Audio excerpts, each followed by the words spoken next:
In our 4th year of marriage, my wife threw a welcome-back party for her sweetheart returning home. Right in front of me, she introduced him to our friends. "From now on, this is your real brother-in-law." I walked away, but that night caught them cozy at home. She was annoyed to be interrupted. "Frank, can't you just find a woman to mess around with outside? What are you doing home so early?" As she wished, I did end up with her most beautiful and successful friend. But then my wife wouldn't divorce me. My new girlfriend came out from behind me, chuckling, and placed her hand on my shoulder. "No divorce? Do you still want to support my sweetheart?" It wasn't until I reached the door of the private room and heard the laughter inside that I realized this wasn't just a casual get-together as Rebecca had claimed. It was a welcome party. "Henry, when did you get back to the country? Why didn't you let us know ahead of time?" I contacted Rebecca, answered a gentle and clear male voice with a laugh. Rebecca's friend dragged out their words, with a knowing edge. "Just Rebecca? Huh? All right, Henry's a bit shy. Don't tease him," Rebecca said, smiling and protecting Henry with her eyes. The door wasn't fully closed.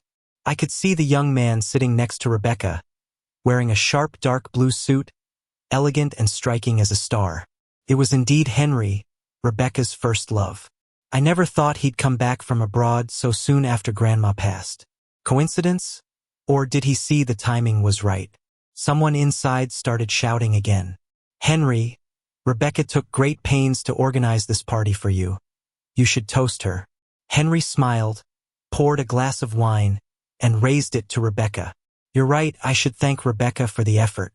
Rebecca smiled, casually glanced outside, and raised an eyebrow when she saw me.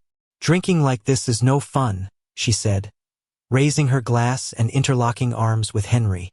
"Like this is better." "Oh, isn't this like a marriage toast?" Voices chimed in around them. Slightly flushing, Henry looked at her. "Rebecca? Rebecca, you're married. This isn't right." A gentle voice suddenly interrupted. In the dim light of the room, a woman in an expensive dress played with a glass of red wine, not intending to drink it. The room was lively, but she was calm. The teasing voices faded. Everyone knew Rebecca was married, but would play along with Henry. They didn't expect Molly to be so blunt. No one dared to follow up. Her family's background is strong, and Molly herself is formidable. The standout of her younger generation, she returned at 24 to take over the family business. 6 years on, their enterprise under her lead grew even stronger. "Molly, you're late with that advice," Rebecca said, indifferent as ever, knowing Molly since childhood. She gestured outside the door. "Right or not, some have already seen it." When Henry saw me, he instinctively tried to distance himself, but Rebecca held him close. Not sure if he really wasn't steady or just went along. He ended up in Rebecca's arms. She held him carefree, gazed back at me mockingly. "Remember, from today, Henry is your official brother-in-law. Don't mistake someone who's been sitting in the wrong seat for a few years." I clenched my fists, nails digging into my palms, trying to stay calm through the sharp pain. Rebecca tricked me into coming. She wanted me to witness this. I took a deep breath, steadied myself, and went inside. The room fell silent. The air turned cold as I appeared. Henry scrambled, awkwardly standing. Don't get the wrong idea. Rebecca was just joking. Ignoring him, I looked straight at Rebecca, her expression indifferent. "You want to divorce me to marry him?" Rebecca smirked. "If I say yes, will you give up your spot?" After a pause, I pointed to Henry. "If you like him so much, why did you marry me?" "Because of Grandma," she replied, dismissive. "Your grandma thought highly of you, insisted I marry you." Rebecca sized me up, disdainful. "I never understood what she saw in you. To me, you're not even worth Henry's single finger." The mockery in her eyes as she laughed and shared with others. "Y'all may not know, but this gentleman took $3 million from my grandma days after our wedding. Claimed it was for love, not money. How funny." My fingertips trembled, palms cold. Disappointment over the years drained my once genuine feelings for her. Yet being mocked for my sincere feelings hurt. "I wanted you here today to clear things up. Grandma's gone, no one to shield you. So behave, stay out of my business. Stay and make a scene. facing either smugness or pity, or stand tall, keeping last bits of dignity, leaving. I chose the latter. Snowflakes drifted in the night sky. As I walked through the early winter streets, I remembered Grandpa taking me to visit relatives on a snowy day. In the South, snow is rare. I'd never seen such a vast snowy scene and joyfully played, dragging Rebecca for snowball fights. Every visit, I'd see her. Rebecca was kind to me then, until Grandma picked me as grandson-in-law. Her attitude changed, cold and distant, even hostile, because I unintentionally broke her and Henry apart. Don't even think about touching me. After we got married, she didn't even want to look at me. Now that I think about it, how we ended up like this is both our faults. Half her, half me. She shouldn't have given in to the pressure from her grandma and married me. And I shouldn't have stayed when I found out she liked someone else after we were married. Wishful thinking that I could win her over. But it's fine. It was my first time being in love. I was inexperienced. I didn't know you shouldn't marry someone who doesn't love you back. I won't make that mistake again. I walked around the streets for a while before going home, to the villa at the far end of a fancy neighborhood. When I walked in, I casually turned on the living room light. The room lit up, showing me the chaotic scene in front of me. A man's deep blue suit and a woman's dress tangled together on the floor, so close yet unbearable to look at. I stopped in my tracks, slowly raised my eyes, and saw the two of them passionately kissing on the sofa. The light startled Henry, causing him to gasp. Drunken Rebecca looked annoyed at the interruption. When she turned to see me, her voice was unusually frustrated. "Frank, can't you find a woman outside to fool around with? Coming home this early ruins everything. What kind of wife would say something so dismissive about her husband?" I closed my eyes. At this moment, I made up my mind to end it completely with her. "If we're at this point, let's just get a divorce," I calmly told Rebecca as I reopened my eyes. Rebecca narrowed her eyes slightly. "What do you mean by that?" "I'm leaving to give you space. I'll write up the divorce papers and hand them to you. Don't worry, I'll leave with nothing." Her thinking was because of the $3 million that she already looked down on me. If I fought over assets, she'd think I was a gold digger for sure. I do have some pride left. Henry's eyes lit up instantly. He nudged Rebecca with his elbow, whispering, "Rebecca?" Rebecca studied me for a moment, then let out a cold laugh, lazily replying, "Fine. If you have the guts to draft the divorce agreement, I'll sign it." "All right, it's a deal." I sighed in relief and went to pack my bags. As I dragged my suitcase to leave, Rebecca called out coldly from behind, "Frank, once you walk out that door, don't ever think about coming back." I didn't slow down or look back, pretending I hadn't heard a thing, and left without hesitation. I sat on a bench by the road in a daze. A father and daughter walked past me, the little girl with a ponytail, chatting happily with her dad.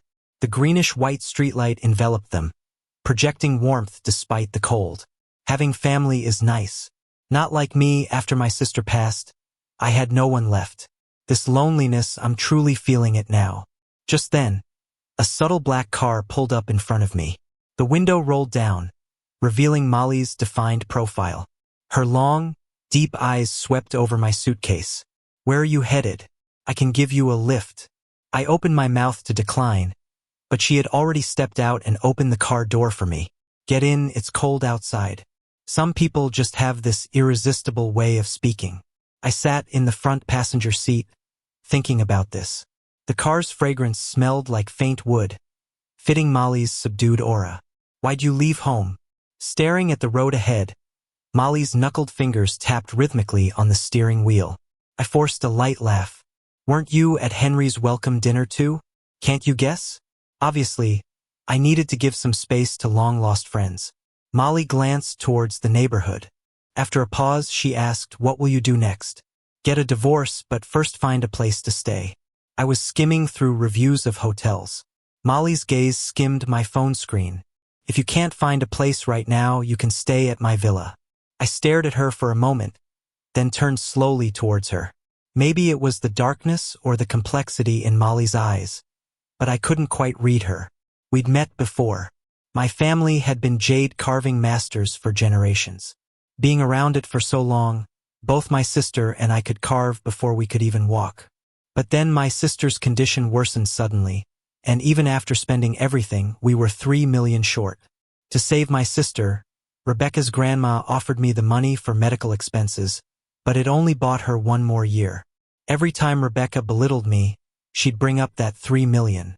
That money tainted even my love for her with suspicion.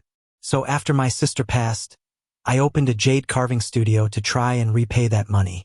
Henry's family actually wasn't as well off as mine, yet Rebecca never questioned his intentions like she did mine. I guess the line between loving someone and not is very clear. When the studio first opened, business was slow because no one knew me yet. Molly came in around that time. She wanted a custom piece for her mom, Wendy, and placed a big order right away. Wendy loved my craftsmanship and became a regular, introducing many wealthy clients for custom pieces. But Molly never came back. Even when I saw her, it was with Rebecca. When she saw me, she'd at most nod politely, avoiding suspicion. So now, what does it all mean? Inviting a married man over isn't appropriate, I gently reminded her. You're getting divorced, aren't you? Soon you won't be married anymore, Molly replied nonchalantly. I looked at her stunning face and suddenly laughed. All right, I'll come over. But don't get the wrong idea, I'm not agreeing to spite Rebecca. I'm not that petty. I just had this brilliant idea. I really hate being alone. But after this failed marriage, I'm not interested in remarrying. Even so, I do hope someone will keep me company in the future. The snow outside was coming down harder, and you could hear it landing. Inside the master bedroom of the villa, though, it was cozy and warm. Molly and I were sprawled on a vivid thick cashmere rug, caught up in a breathtaking kiss. Before things got totally out of control, I pushed her away, meeting her light amber eyes. You don't have a boyfriend, right? I asked. Sure, I had my hesitations, but I wasn't keen on getting in the middle of someone else's relationship. Her breath was uneven, eyes filled with emotion that made them look hazy. No, just you, Molly said. I had no more doubts after that. In the heat of the moment, Molly kept whispering my name. I closed my eyes and held her tight, silently responding. Then I couldn't hold back any longer and firmly took that final step. Her toes curled in pain, and she accidentally left some fresh scratch marks on my back with her nails. Dazed, I remembered what Rebecca had said to me earlier. She told me to find someone else to hang out with and not to come home. Well, it turned out she was right, but she'd probably never guess her friend Molly was the one I'd end up with. The small nightlight in the master bedroom was still on. I propped my head on my hand, gazing at Molly's peaceful sleeping face. Her skin was fair, her brows dark, and her nose was perfectly shaped, even more pristine than Rebecca's. I traced her features with my fingers, thinking a child of hers would surely be beautiful. Suddenly, I felt a little sting on my fingertip. I rubbed it and nudged her. Why'd you bite me? Huh? Serves you right for getting handsy while I'm asleep, Molly said, opening her eyes with a soft laugh and snuggling into my arms. Aren't you going to sleep? Who was it again who just couldn't stop begging earlier? I teased. Her cheeks turned red. Ignoring my joke, I pointed to a spot at the corner of her left eye. How'd you get the scar there? It was a faint line. Not hurting her looks actually gave her a reckless and free spirit vibe. Just an accident, she said lightly, like it was nothing. Years ago, my uncle wanted to take over family control and messed with my car. I was lucky to survive, but my eye got severely injured. There was a casual sort of detachment in her voice. The hospital had a patient who didn't make it, and I received a donated cornea from him. That's how I kept my left eye. Rich families are trouble, like a battlefield, always full of twists and turns. With a sigh, I hesitated. So what about your uncle? Molly chuckled, but there was a harshness to it. I made sure he went to prison for life, she said while tracing my chest with her right hand. Speaking of eyes, I'm going to the hospital for a routine checkup tomorrow afternoon. Would you go with me? Feeling sleepy, I murmured a sure. Seeing as you're the partner in my hypothetical baby making, I'm at your service. The morning sun streamed through the big window, spilling onto the hardwood floor in the master bedroom. I flipped over slowly and reached out to find a cool, empty spot. Molly was already up. Still groggy, I stared at the crystal chandelier above. The blanket was soaked with the scent of her roses, bringing back last night's memories. I patted my flushed face, shrugged off the blanket, and got up.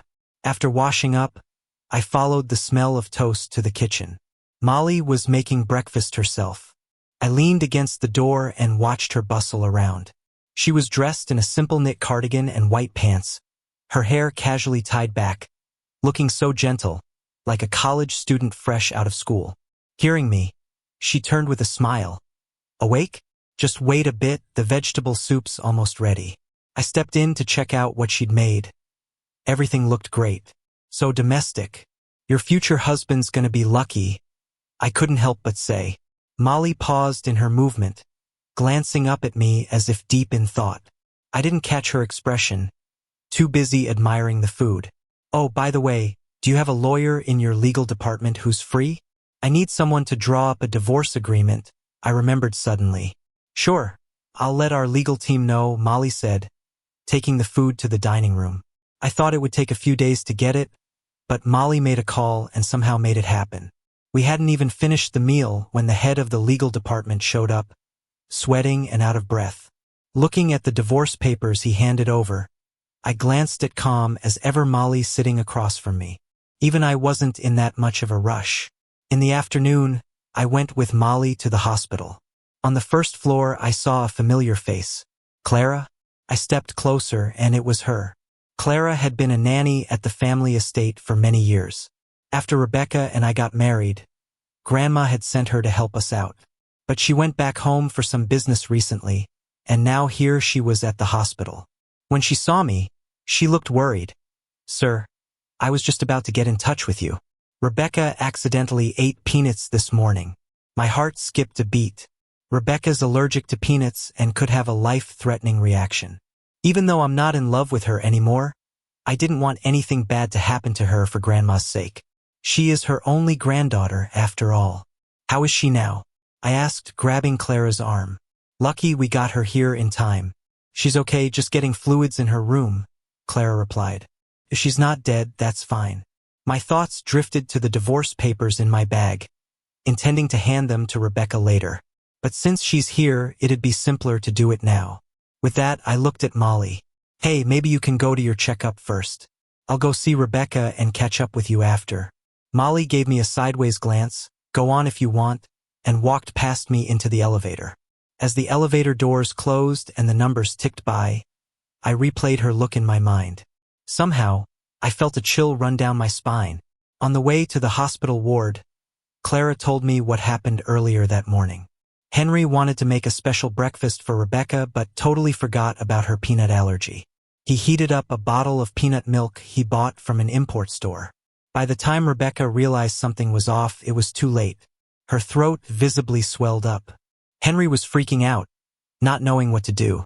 Luckily, Clara got back to the villa and called 911 immediately. That Henry guy? I saw him coming out of Miss Rebecca's room this morning. Clara hesitated, looking at me. I smiled, Clara. If nothing unexpected happens, Henry's going to be the new son-in-law. Clara was dumbfounded. I didn't say more and headed to the hospital room, where I found Henry looking so regretful by the bedside. Rebecca, it's all my fault for being careless, causing you so much discomfort. Rebecca had really suffered this time, looking tired, too worn out to even comfort him. I looked at Henry, full of guilt, wondering if he was just careless or simply indifferent. At least, since I learned about Rebecca's peanut allergy, I've been extra cautious. Every day, I checked the kitchen for anything with peanuts just in case. I once asked Grandma why she didn't approve of Rebecca marrying Henry. She was sitting under the old locust tree at our old home, playing with her prayer beads, her eyes wise beyond years. When she answered, there was a sly, proud look on her face. Kid, no matter how someone tries to look good on the outside, I can tell what monsters hide under their skin. So no way am I letting that man be my granddaughter's husband. I didn't know much about Henry. He was already abroad when I heard of him. I've only seen his picture on Rebecca's phone. I don't have Grandma's keen eye, so I still don't get why she judged him so. But whatever kind of person he is, It's no longer my concern. Clara cleared her throat loudly, catching the attention of the two inside. Rebecca saw me and frowned. What are you doing here? I ignored her attitude, took out the divorce papers, and placed them on her bed. The documents are ready. Here's a bank card with 6 million. The password is Grandma's birthday. Rebecca looked confused. What's 6 million? I kept it cool and explained. 3 million for my brother's treatment and, you might not know, another 3 million Grandma gave me to start my jade carving studio. When she gave me the money, she joked about spending it freely and to ask for more if needed. She was the kindest to me in this family. So even though I won't be her grandson-in-law anymore, I'll still visit her grave every holiday. Rebecca frowned, holding the bank card, silent and lost in thought. I wasn't interested in her thoughts. You can check the card's balance. I paid back what I owed. As for the divorce papers, just sign and mail them to my studio. With that, I turned and left. Molly was done with her checkup, waiting for me at the hospital exit. I went over, intending to ask about the results, but Molly spoke first. Let's go home. She didn't talk on the drive back, and I felt uneasy, glancing at her now and then. Molly was expressionless, with her lips a tight line, clearly not in a good mood. After dinner at the villa, she took a finance magazine to the study, giving off an even stronger do not disturb vibe. I guess perhaps the results weren't good, so I cautiously asked, "What did the doctor say? Anything serious with your eyes?" "Nothing." Her tone was bland, her eyes still on her magazine. If it wasn't her eyes, then I was at a loss for her sudden coldness. Seeing her so engrossed, I didn't want to interrupt, so I headed upstairs. After washing up and drying my hair, ready to sleep, I noticed a door on the master bedroom wall. There must be another room behind it. Curiosity got the best of me, and I turned the knob. Beyond the door was an art studio. I remembered Grandma mentioning that Molly had learned sketching for years. This must be her studio. In the middle stood an easel, a painting covered by a white cloth. I couldn't resist lifting the cloth. To my shock, the painting was of me, wearing a charcoal gray linen shirt and a black mask, just like in the studio. My eyes landed on the left wrist in the painting. It bore the name Molly, etched countless times with a black pen, profoundly dark, like a mark of possession. In the lower right corner, the date was 2 years ago. When Molly first came to my studio, a startling thought flashed in my mind. With Molly's status, she probably had no shortage of men. Our encounter might have been a mere whim when she found me one winter night. But now it seems she never considered it a casual fling. A wave of bewilderment swept over me, stepping back in surprise. I hadn't even noticed Molly come in. "Are you surprised?" I couldn't bear to turn and face her, closing my eyes like an ostrich, nerves tangled. "Did you visit Rebecca today because you couldn't let her go?" Her soft voice was like rain on skin, chilly yet stirring. I shook my head quickly. No, I just wanted to give her the divorce papers." I scooped Molly up and carried her to the master bedroom. Jealous women are really hard to appease. A strong, sharp fragrance wafted from the bedside diffuser. When it became too much, I tried changing the subject. "This smell, what is it?" "Rosemary essential oil," Molly replied softly, "for sleep." 5. "Do you know the meaning of rosemary?" she asked again. I shook my head. "Long-lasting love and eternal remembrance." Molly kissed my collarbone. I tried hard not to make a sound. Her tranquil eyes were like a bottomless pool, making me a bit dizzy. Helpless. Managed to get myself in trouble. Little did I know she'd start discussing feelings with me. But after what happened with Rebecca, I'm not letting my guard down so easily. Molly's gaze turned a bit dangerous. She couldn't stand my evasive attitude and insisted on making me break out of my self-imposed prison. If words couldn't break the ice, she believed in taking action. I didn't know how long it had been when my phone suddenly started vibrating. Thought it'd stop soon, but whoever was calling was determined. Molly wasn't pleased about the interruption. She frowned and grabbed my phone. I groggily looked over. The screen showed a name. Rebecca. What's she calling for in the dead of night? Seems like if you don't answer, she'll just keep calling. Molly decided to answer it for me. Rebecca's impatient voice rang in my ear. Frank, where are you right now? Where am I? I almost laughed. In your sister's bed. I know what you meant by paying me back. Trying to change my view, prove marrying me wasn't for the money. Alright, your reverse psychology worked. Come home tomorrow, and we'll pretend the divorce talk never happened. Home? What home? A place tainted by another man isn't good enough for me. Frank. Why aren't you saying anything? Are you even listening to me? I'm listening, just don't have the energy to deal with you. You're so annoying. I reached to hang up. Molly gripped my hand. Meanwhile, she let out a chuckle. Such an arrogant woman. Frank asked for the divorce, so why does she think it's up to her to decide if it happens? Rebecca's voice cut off, as if someone suddenly grabbed her throat. Seconds later, she nearly exploded. Who are you? Frank, what are you doing right now? And who's this woman with you? What am I doing? Molly's laugh was mocking. You brought Henry home before. Alone with him late at night. You'd know what happens, right? How do you know about Henry? Wait, why does your voice sound so familiar, Molly? Rebecca caught on. Molly? So it is you. No wonder it took her a moment. The usually clear, gentle voice was now roughened by desire. Not quite the usual tone. Molly raised an eyebrow. So what if it's me? You gonna bite me? Rebecca was grinding her teeth. Molly let out a long "oh," kissed me with a smile. Rebecca sounded furious on the other end. I could practically see her bloodshot eyes and flushed, angry face. Where the hell are you two? What's done is done, and even if you come now, it's too late. Molly's tone shifted. If you're really upset, you can come find me. But it might take till next month to check each of my properties. Good luck with that. Finished with that, she decisively hung up the phone. We continued. By that, I mean I didn't wake up until the next afternoon. Barefooted. I wandered out and eventually found Molly in the nearby walk-in closet. The once nearly empty massive closet was now filled with men's clothes and shoes for all seasons. All the latest designer stuff. Come over and have a look.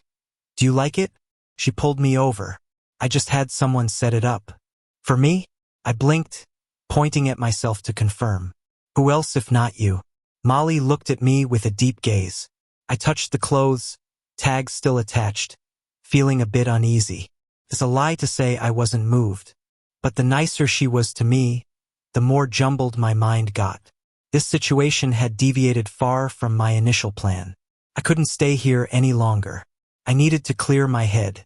So that night, while Molly was out at some social event, I quickly packed up and left. Found a one-bedroom apartment to rent near my studio. No idea how Molly felt seeing the empty villa, but she didn't reach out after. Rebecca didn't come looking for me either, probably too bruised from Molly's attack. Surprisingly, it was Henry who showed up at my studio. Got a minute to chat? I've got nothing to discuss with you. I continued sketching jade carving designs, not even glancing up. Henry ignored my dismissal and sat down, starting a monologue. Rebecca and I were college friends, and we got together because we liked each other. Back then, everyone called us the golden couple. Thought we'd end happily, but her grandmother blocked us, so I left the country in sadness. He sighed. I remember Rebecca chasing me to the airport, her eyes red. Thought we had no future until 4 years later when we reconnected. So what I share with Rebecca isn't easy. Could you let her go, please? If I heard this 4 years ago, I'd have been heartbroken. But now it doesn't move me at all. I put down the pencil. How am I not letting her go? Explain that. Henry stared at me, asking, is it true Rebecca won't sign the divorce because you're meddling? So that's what this is about. I said flatly, think too much. I haven't contacted her these days. Henry scrutinized my expression, doubting, really has nothing to do with you? I looked at him sincerely. I don't have the slightest interest in Rebecca now. So please, use your charm and get her to sign those papers. Okay? Henry still seemed skeptical. With everything Rebecca has to offer, you're really letting go? For some reason, Molly's face flashed through my mind. To get him to stop bothering me, I joked, of course, I'm okay with it because I already have another woman. She's just as good looking and well off as Rebecca, if not better. and she treats me better. I asked in return, if it were you, who would you choose? There was no way Henry would believe it was my interference. He'd definitely put more effort into pursuing Rebecca. I hope he succeeds. That way, I can clear things up with Rebecca sooner. As soon as Henry left, someone else came into the studio. It was Molly's mom, Wendy. She walked in gracefully, wearing a snow-colored fringed shawl. Frank, I recently acquired a fine piece of purple jade, and I want to make a set of openwork earrings and a necklace.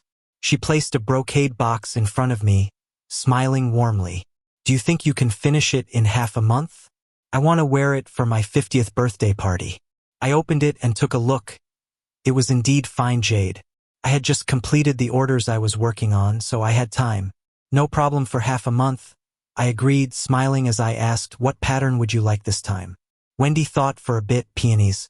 Design a few patterns and let me know when I can come to choose. Then she handed me a wooden engraved invitation.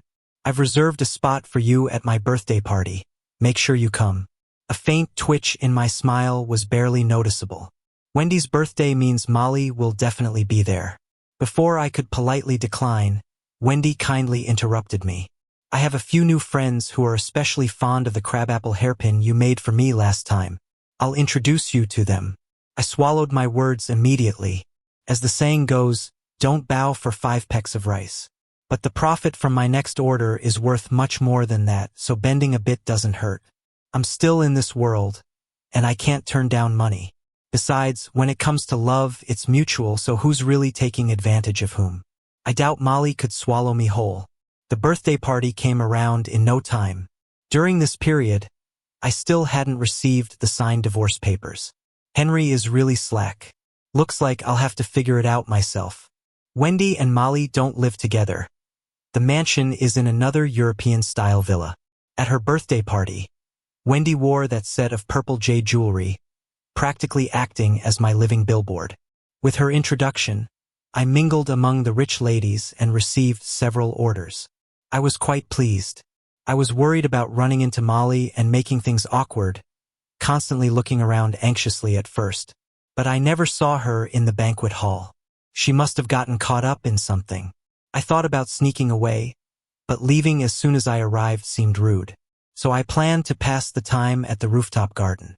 Unexpectedly, at the corner of the second floor, my arm was suddenly yanked, and I was pulled to the windowsill. The familiar scent revealed the person's identity. I resignedly sighed. No wonder I didn't see her in the hall. She must have been surveying the scene from the second floor. I turned around and saw the scratch on her neck, exclaiming in shock, "How did you get hurt?"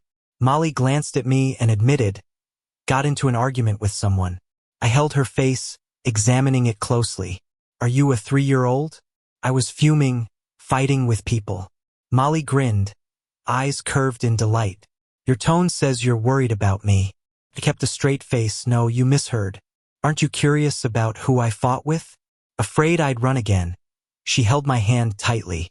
"Rebecca went straight to my company, and we ended up fighting like this."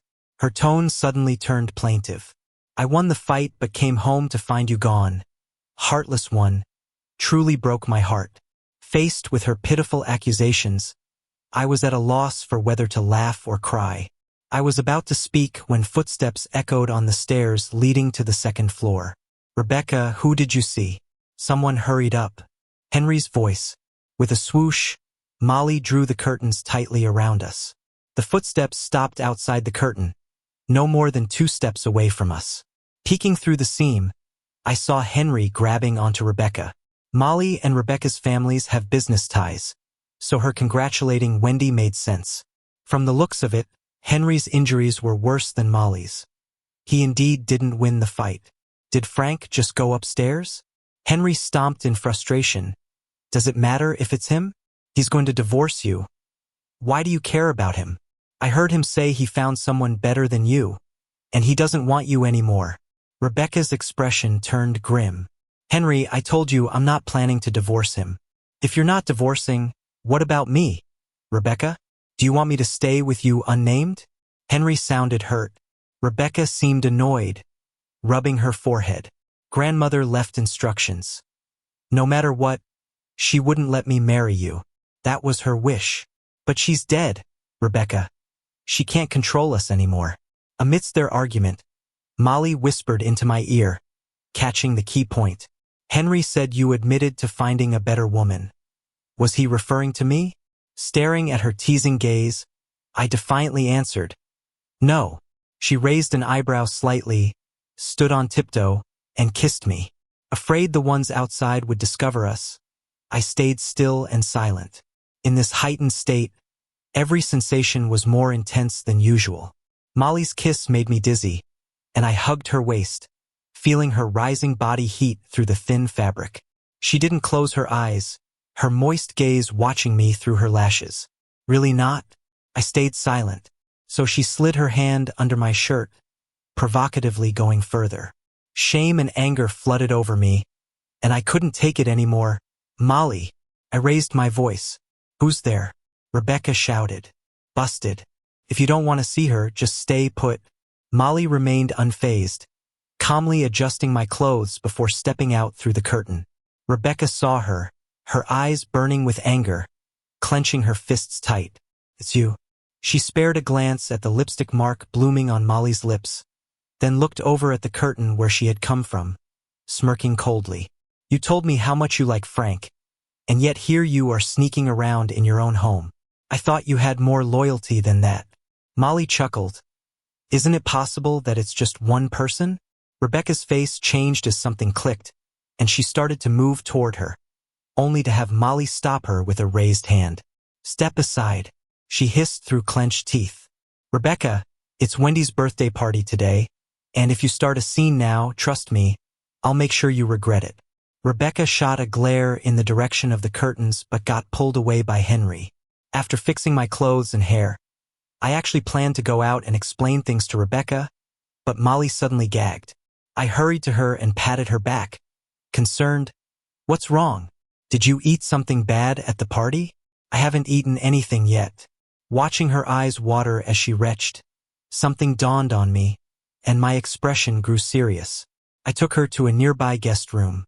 20 minutes later, I came back with something in hand. She froze upon seeing the word on the test kit. Go ahead and check. And there it was, 2 bold lines clear as day.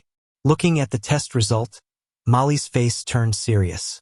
Meanwhile, I was thinking about how to express what I had on my mind. Just as I was about to offer to take responsibility for our actions, she silently pulled out a red velvet box. Inside was a proposal ring, at least 15 carats by the looks of it. Well, I'm definitely keeping the baby, but I'm still undecided about you. Molly looked up at me with a gaze meant for a cad. Are you planning to just walk away and leave us high and dry?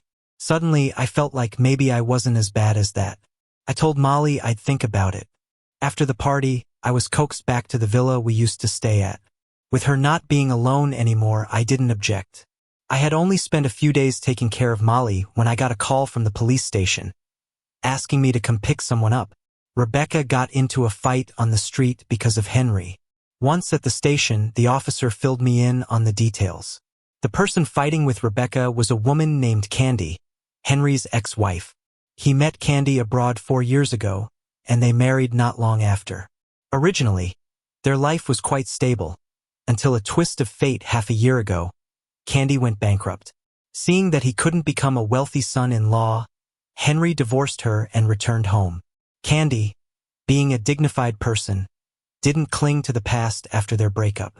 Recently, she found out that Henry was involved with someone else even before their divorce. Naturally, Candy was upset. While back home looking for opportunities, she ran into Henry, at Rebecca's company of all places. She sought him out for an explanation, only to be misunderstood by Rebecca, who thought she was harassing him.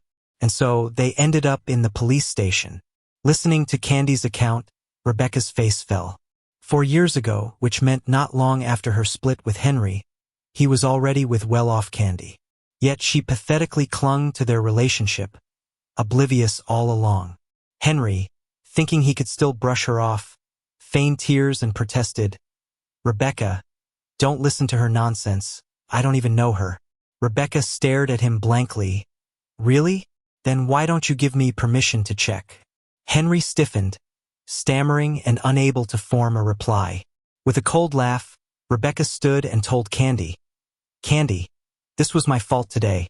My lawyer will handle the compensation." As they left the station, Henry tried to follow Rebecca, but her icy look stopped him in his tracks. "I went to the pharmacy across the street and bought some medication for injuries. Here, put this on yourself." Rebecca took it in silence. "You and Molly, you're actually together?" When she asked, there was a hint of hopeful probing in her voice. It made sense. She hadn't actually seen Molly and me together. But I didn't feel I owed her an explanation. I handed her the reprinted divorce papers and a pen, which was the real reason I came to pick her up. "I hope you'll sign this time. The terms haven't changed. I'll walk away with nothing, and I won't take advantage of you." Rebecca looked at the papers, instinctively tightening her grip on the medicine box. "But Frank, I don't want to sign." I couldn't understand what she meant. "Don't you like Henry? Why won't you let go of me?" Rebecca gave a bitter laugh. "If I still can't see Henry's true colors now, I'd be blind. No wonder Grandma never liked him." "It's not too late to realize that now," I said. "At least Grandma will be relieved." Rebecca misunderstood my words and looked up at me with hopeful eyes. "So, does that mean we don't have to get divorced? Whatever happened before, can we let it go? I wasn't good to you back then, but I'll change. And I promise, I'll never let Henry come between us again. Can we go back to how we were?" Since I'd known Rebecca, I had never seen her so humbled. Taking care of her every need like I used to? Couldn't. Just then, a cool voice sounded from behind me. "If you don't divorce, does that mean you, Rebecca, plan to help me raise my kid?" Molly walked over calmly, holding my hand, half shielding me. Surprised, I asked, "What are you doing here? Why are you wandering around?" Rebecca, seeing the closeness between us, lost hope, yet still questioned, "Molly, what did you mean by that?" "Just what you think it means," Molly said confidently with a smile. "Counting back, it was probably the night you called Frank that it happened." Rebecca seemed to lose all strength. Her shoulders slumped, her expression forlorn. Molly looked at her coldly, not the least bit sympathetic.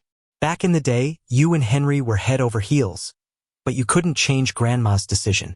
So, you took your repressed anger and disgust for your weakness and directed it all at Frank, ignoring him in every way. Now you're having second thoughts, trying to make things right, but I'm telling you, it's too late.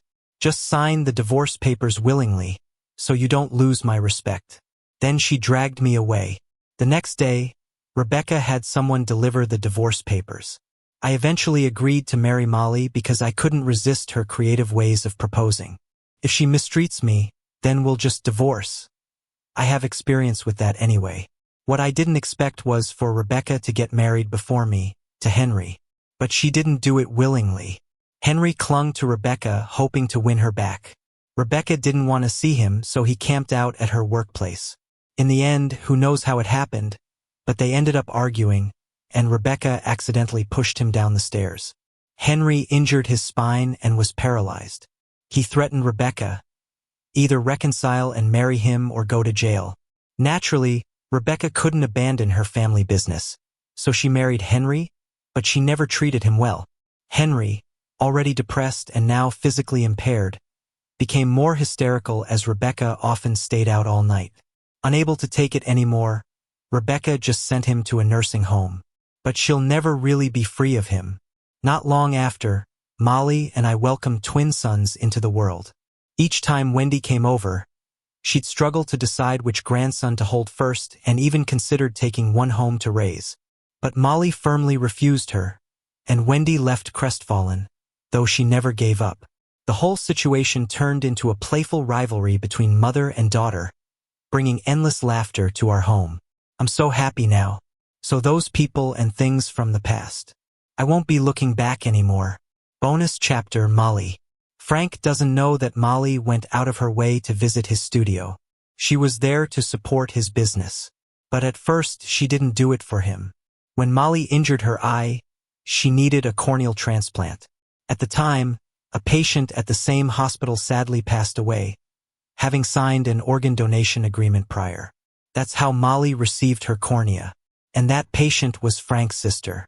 Even though it was a donation, Molly didn't feel right accepting it without doing something in return. So she decided to find the family and offer whatever help she could. This led her to Frank.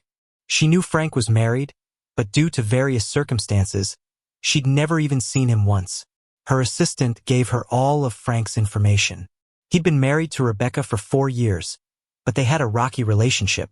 He owned a jade carving studio which was just starting out and struggling to attract business. She couldn't do anything about the relationship, but she could help with the business. That's what Molly thought at the time. So she personally went to the studio to meet Frank. And that's when she felt out of control for the first time in her life. That man, doing nothing but quietly sitting and sketching jade carvings, turned her world upside down. Love at first sight? Molly, always rational, refused to believe something so emotional. Yet he held her heart. Frank, her childhood friend's husband. Too late. She was afraid of losing control of her feelings, so she never went back to his studio.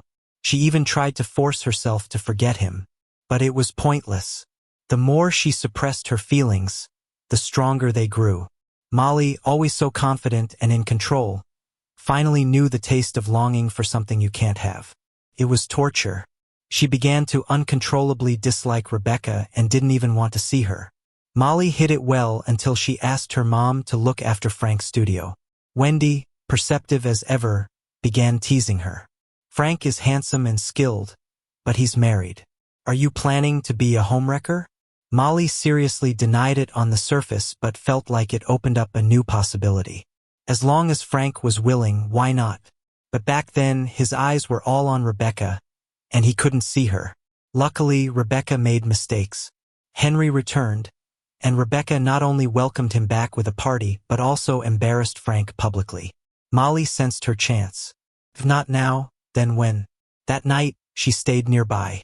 When Frank came out with his suitcase, she followed him.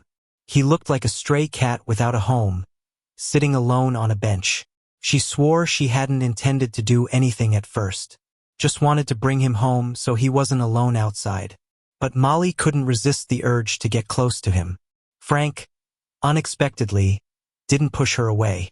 And on that winter night, emotions held back by moral restraints finally burst free, wildly growing.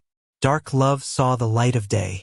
They fell together clumsily on the wool carpet, clothes scattered, as if that could fill the emptiness inside her.